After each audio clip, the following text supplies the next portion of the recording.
Swami Ranganathananda, who is the founder of this institute, he used to talk about two different types of greatness. There is one kind of greatness which we see, which is very prominent for some time and which then recedes over time. It comes down. For example, film stars, cricketers, all these kinds of people who are there, when they are the popular, when they are known, at that time thousands and millions of people are mobbing them and they are there in everybody's mind.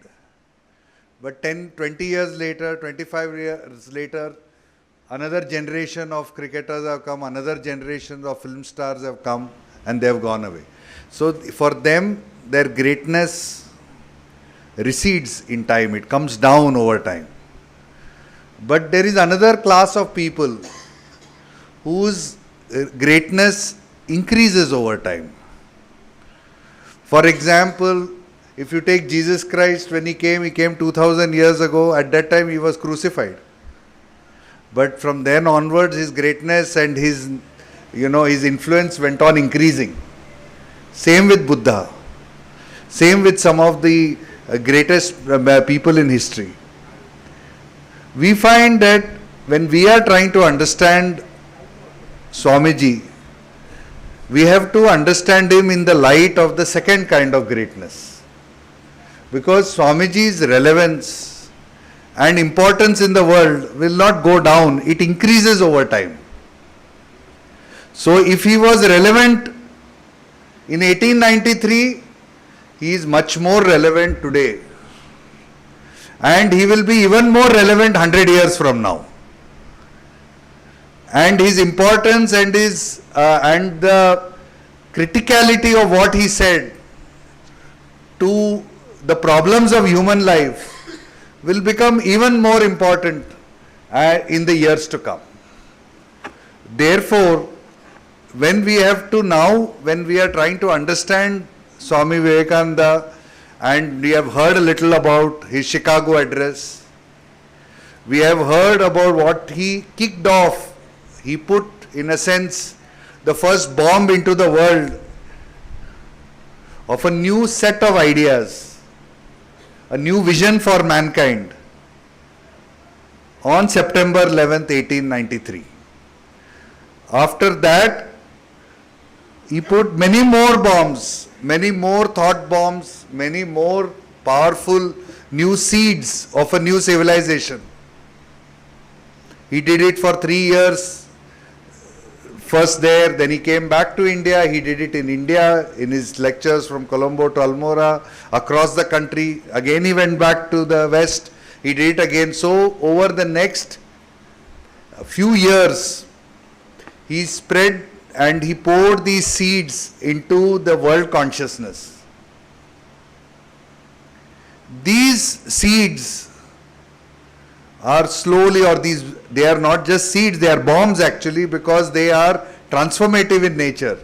They are slowly sprouting across the world.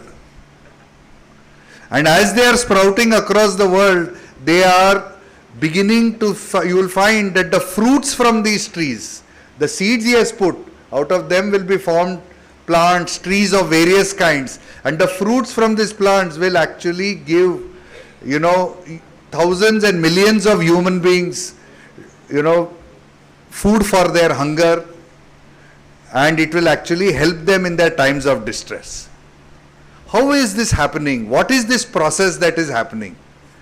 So this is what I'd like to share with you by talking about 6 or 7 themes which we are seeing today in the contemporary world. We see it around us in different parts. And we can see the growing relevance of Swami Vivekananda for addressing those challenges that mankind is facing today. The first and most important one, which you can see right across geopolitics, across the globe, is religious fundamentalism. You can see, for example, in Israel today, When you are seeing the fight there, you are actually seeing in a sense a fight between, Muslims and Jews. You are seeing, for example, in different parts of the world, these kinds of tremendous divisions between religions. But if you go back, you will find that the solution to that problem which we are seeing today was put by Swamiji in that Chicago address, almost in the first few lines itself, where he is talking about how to bring about, first of all, harmony of religions. And he talks about asking us to go beyond the religion and all the divisions which religions give, and go underneath the divisions that religions give, and find instead the unity that comes by focusing on the spiritual essence of all religions. When we go deeper, when you look at religions, you look at differences. When you look at the core of all religions, which is the spirituality, you find unity, you find universality, you find oneness, you find harmony. Now that message of Swamiji has been silently spreading through the last 100 years.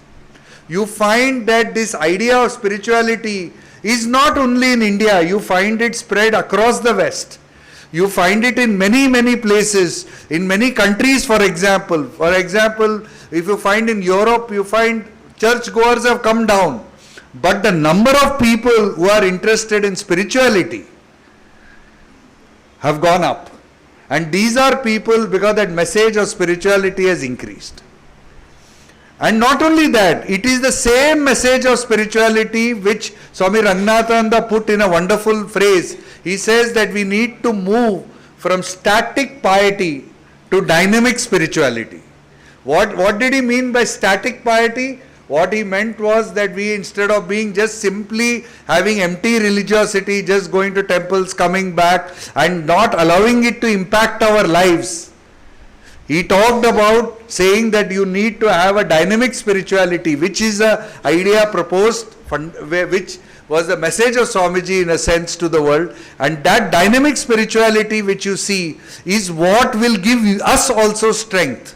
If we adopt the message of dynamic spirituality in our lives, then we will find that we do not have to necessarily, coming to Vivekananda Institute of Human Excellence is not about trying to become more religious, but to become more spiritual. And what does that dynamic spirituality means? It means finding the strength within ourselves. It means trying to actually manifest infinite possibilities which are inside each one of us. It means finding tremendous source of Atma Shraddha and self-esteem inside each of us.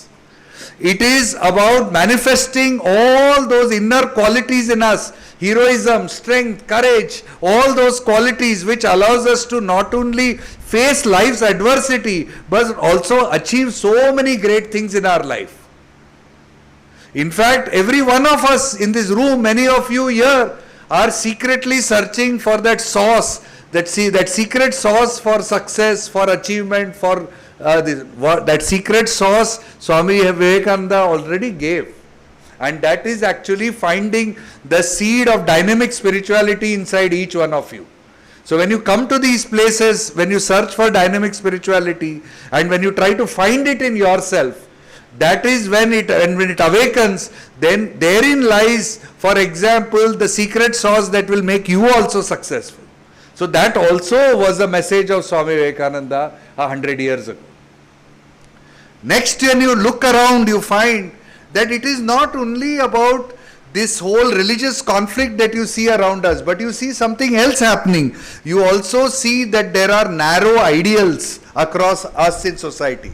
You look at the world of politics, you can see idealism fall. If you take 175 years ago, there was an idealism that was there in politics, there was an idealism that was there in business. Whether you take Jamshedji Tata, you take all these people, there was an idealism with which many of them approached different parts of life. If you took doctors, they approach their work with idealism. Lawyers, many of them approach their work with a larger idealism. What does idealism mean? It means looking at our work from a higher plane, looking at it from a higher purpose, looking at it from a higher vision of life. And while if those ideals start falling, you find that as they start falling, we become more and more transactional in nature.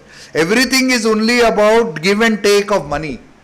Everything is only about what's in it for me.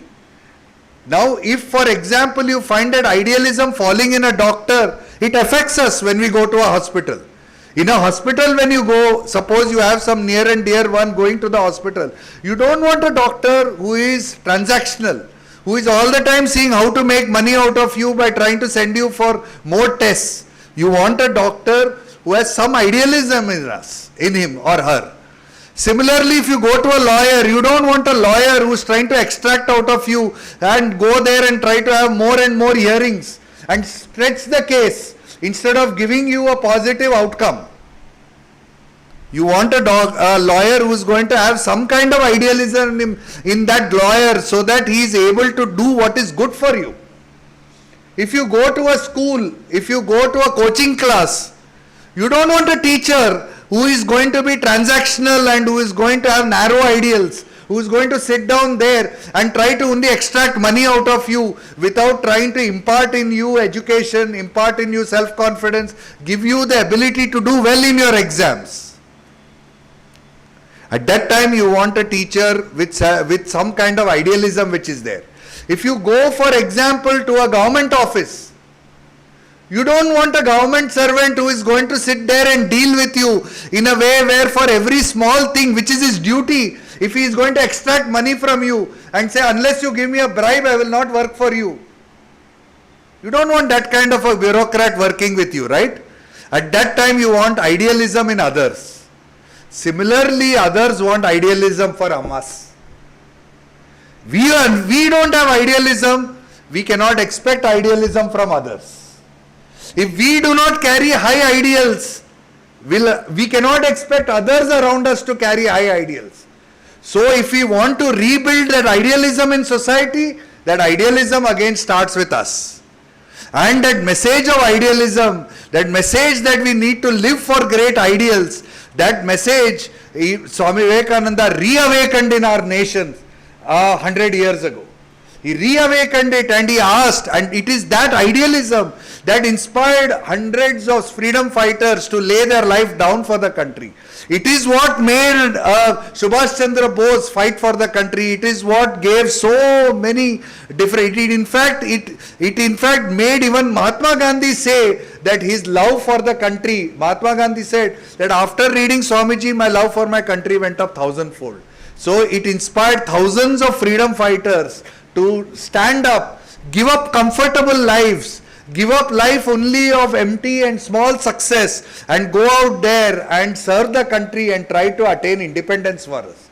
It is that independence which these people with idealism, which they got for us, it is that independence that we are enjoying today. Today we have the fruits of independence that we can go anywhere in this country. You do not have clubs saying dogs and Indians are not allowed in India anymore. You do not have that. You do not have, it is not as if your access to anything is prevented. You are not answerable to some lady sitting in some Queen Victoria or equivalent sitting in thousands of miles away in a small island. You are electing your own leaders. That has come because of those people with idealism who actually gave their life. That idealism Swami Vivekananda awakened in us. And that idealism is the need of the hour today also. Swami Ranganathananda, when he mentioned the ideal of enlightened citizenship. He says we do not want to be only political citizens in this country. We have to become enlightened citizens. Citizens who take responsibility for this country. Citizens who think beyond themselves. Who are not only imagining that the purpose of our life is to fulfill our pockets and the rest can go to hell. That is not what is idealism. That is not what is enlightened citizenship. So that message of enlightened citizenship has been re-given to this country. It is there in our society, it is there in our culture for thousands, but it was forgotten. It was lost in 1,000 years of slavery. It stayed slowly, steadily, it was lost and completely buried underneath. It was Swami Vivekananda. When the social reformers came, they did social reform. So they brought in a kind of a social idealism. But it is Swami Vivekananda who awakened in us a national idealism. He awakened in us an idealism that combines nationalism with spirituality. A nationalism with spirituality and with self-growth. So this triple kind of idealism he gave in us. An idealism for self, idealism for country, idealism for society, all this he awakened in us in a powerful way, which is what his vision was for us. That also is a message that came, that began in that 1893 address, and that went on resounding through each subsequent talk of his, and that same message is there in our country, and it is more needed by each one of us today. If each one of us today adopts that message of idealism, our lives will be blessed. Our lives will be strong because of that. We will become change makers in society. We will be all the things that we admire in others. We will find them manifesting in our lives. And therefore Swamiji is even more important to us today than ever before. Let us look at a third area of our lives, which is work. If you go and talk to people even in corporations across the world, not only in India, you talk to multinational corporations, they talk about alienation from work. They talk about loss of meaning in work. They talk about a gap which they face. We talk to so many senior people from organizations at so many top levels. They all say that there is so much of alienation and loss of meaning at work. People don't find work enjoyable at all. They are willing to leave at a drop of a hat. If you meet many companies, one of the biggest problems they face is what they call attrition. 20%, 30% of the staff leaves every year. That means 1 out of 5 workers is leaving every year. When that kind of attrition is taking place, when people are jumping from job to job, why are they jumping from job to job? Because they are searching for meaning. They are searching for something worthwhile to do. They are saying, no, I don't want to work for money alone. In fact, if you know about National Panasonic, the founder of all those, National Panasonic electronics, all these things, they were founded by someone called Konosuke Matsushita. In fact, he also wrote about this idea when he said, not for bread alone. That not for bread alone, not for money alone, that idea we find that people are looking for in workplaces today across the world. After COVID, that has worsened. People went and found that when they were away from work for 1 year for so many months, they realized that what am I doing at work? It is just an endless cycle of activity, endless cycle of money making, endless cycle of going up the ladder. What am I doing with my life? So that feeling entered into thousands and millions of people. It led to what they call the Great Resignation, where so many people started leaving companies everywhere. But what is the answer to that? The answer to that, first of all, is Karma Yoga. The answer to that is to see work as intrinsically meaningful. To see that the purpose of work is the development of self and the development of others in a different way. It is actually trying to do work in a radically different way from how people are doing it today. This message, first given by Krishna on the battlefield of Mahabharata, was given back to people in a modern language with modern ideas by Swami Vivekananda. And that is again something which is the message of today's time. Today again we have to go back to these fundamentals of why we are working, how we are working, why should we work, and what is the method of working, what is the how of work. Are we only doing work for the sake of, simply filling our stomach? Even if we are doing social service, are we doing social service only because we are distributing some rice or distributing some goods to others? Or we are doing it because through that the other person is uplifted and we are uplifted even before that? And if we are able to recognize this cycle, this positive cycle, that is also the message of Swami Vivekananda for the modern world. And he says, think about work in a different way. But he doesn't stop there. He also says that each one of us has to actually become an active contributor to the country. We have to take ownership and responsibility and contribute. Contribute to self, contribute to organization, contribute to society, contribute to nation. Expanding zones of contribution each one of us have to make. You might think, oh, that is Swamiji has said it. But let me tell you, yesterday, before catching a flight to come to Hyderabad, I had a talk in a company which is actually one of the largest steel makers in the world. Largest steel makers. And there was a discussion with the CEO, and when I mentioned the word contributor, he says, yes, that is the word we need. All our people need to become contributors. So we are not talking about something which is theoretical or which is sitting in the boundaries of a mutt or sitting somewhere. It is this mutt is actually only giving solutions which are at the heart of society. So the solutions you pick up in VIHE are the solutions to day-to-day life, which you have to go, and when applied in day-to-day life, you will find that they are the solutions to your day-to-day life. That is why you are coming here actually. You are coming here to get solutions so that you can solve the problem of day-to-day life. The CEO is trying to solve that problem. He doesn't know where to go. Several years back, we had done a program called Citizen SBI for state bankers. But do you know how we connected with State Bank? Because at that time, State Bank chairman went searching for an answer, how to help my people serve others. And you know where he went? He went to Ramakrishna Mutt in Belur Mutt, and he met Smarnanji Maharaj.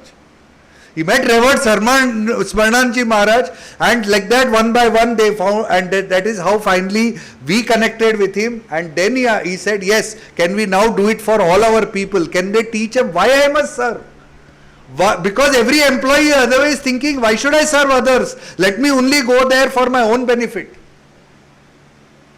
But the idea that by serving others, I am also benefited even more than he who gives is far more benefited than he who takes. If I am paraphrasing Shakespeare there, but the idea is that. And that idea, those ideas for Karma Yoga, is all which is needed for the present day, Swamiji has given. And therefore we must study Swamiji, not read Swamiji, but study Swamiji. And if we study Swamiji, we will get these answers in whatever bigger or smaller way we can. Look at the problem of technology. Technology is bringing up a whole new set of issues. Take the idea of social media. Take, for example, social media itself. Almost all of us in this room are on social media. But the biggest challenge of social media is not that it allows us to put out photographs of ourselves every day. That is not the problem. That is what social media seems to do for us. But actually the problem of social media is that it reduces our self-esteem. It makes us dependent on others. If a young person does not get likes from others, then that person feels depressed. That young person feels, oh, I am getting depressed that nobody has liked my post. Nobody is liking my photograph. So we are becoming more and more and more dependent on what others think of us rather than what we can be ourselves. Where is this problem coming from? It's coming from social media. But what is the antidote to that problem? The antidote to that problem is intrinsic confidence. Confidence that comes from within rather than extrinsic confidence. Confidence that comes because others are clapping. If you are going to only feel confident because others are clapping, that confidence will go away when others stop clapping. We have seen this happen even for superstars. In the, you know, the Hindi film superstar Rajesh Khanna in the 1970s. He was a superstar and everyone would try to dress like him and wear hairstyle like him. One day people lost interest in him and he went downward into a spiral. He became an isolated person and he almost became a complete loner completely and lost all confidence. Why? Because it was extrinsic confidence. Confidence dependent on others. If my teacher tells me I am good means that's extrinsic confidence. If I build confidence in myself, then that confidence is intrinsic confidence. That confidence stays. With social media, it will give you, it only erodes your intrinsic confidence. So we have to build our intrinsic confidence to even deal with social media. And that intrinsic confidence is again the message, Atma Shraddha. That message is the message that Swamiji has given all of you. Again, that is something we need today. You take artificial intelligence, you take all these new technologies which are coming. All of them are actually trying to routinize work. They are actually saying that anything which is routine in your work, we will automate. It's already happening. Some years ago, we worked with TCS, Tata's consultancy services. And you know what was the problem they said? They said our problem is this, that people are there, AI is coming, all these new technologies are coming, then the routine work which is there, we don't need them. We don't need thousands of people. They will lose their job. They will lose their job because there is nothing for them to do. They have learned one old some software program and come here. But they will lose their job because their new technologies will take away. I can do it on machine at 1/10 of the cost or 1/100th of the cost. Why should I then keep all these people, expensive people, and manage them? Then what is the solution? He says the solution is continuous growth, continuous evolution. Unless they evolve every day, they learn every day, they strengthen themselves every day, they are not going to be able to cope with the new world of technology. They will not be able to deal with AI because AI will take away jobs. It will take away knowledge also. You are learning some things in your work. ChatGPT does that in 1/10 of the time. If you think you are an expert, some young fellow will come who is even younger than you will come and say, I can do it, and with ChatGPT I will show you even a better looking report than what you can give. This is the reality of our life. So what is the solution?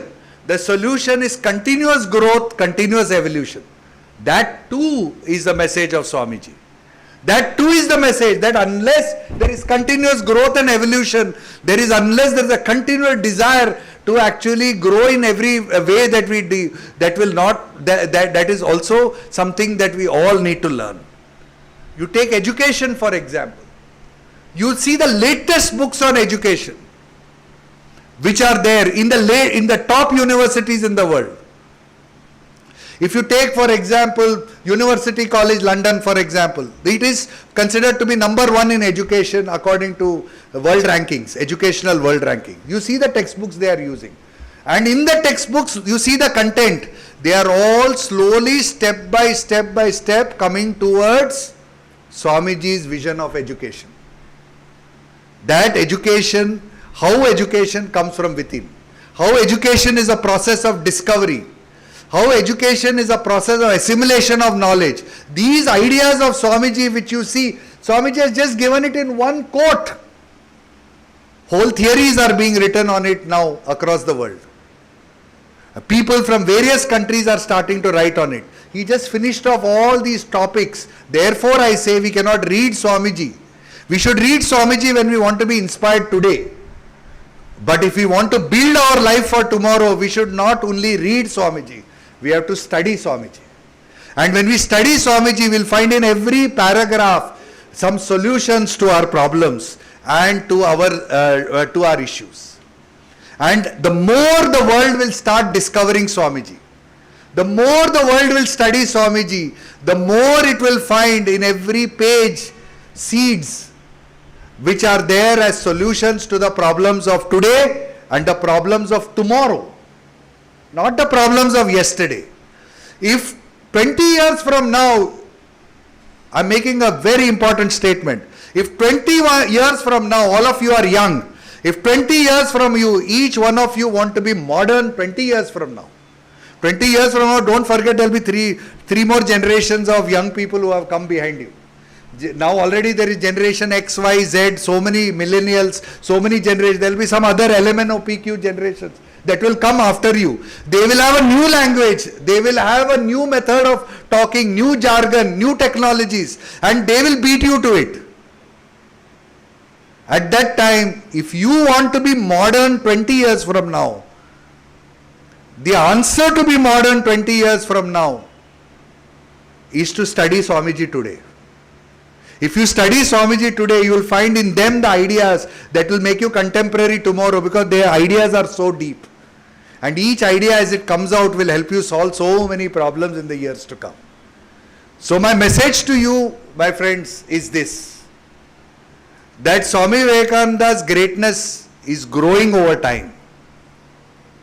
You will find that 10 years from now, so many more people will talk about Swamiji's ideas and theories, that it is, you are actually fortunate to get an opportunity among so many thousands of youth to be in environments like this, to have an institute like VIHE in Hyderabad.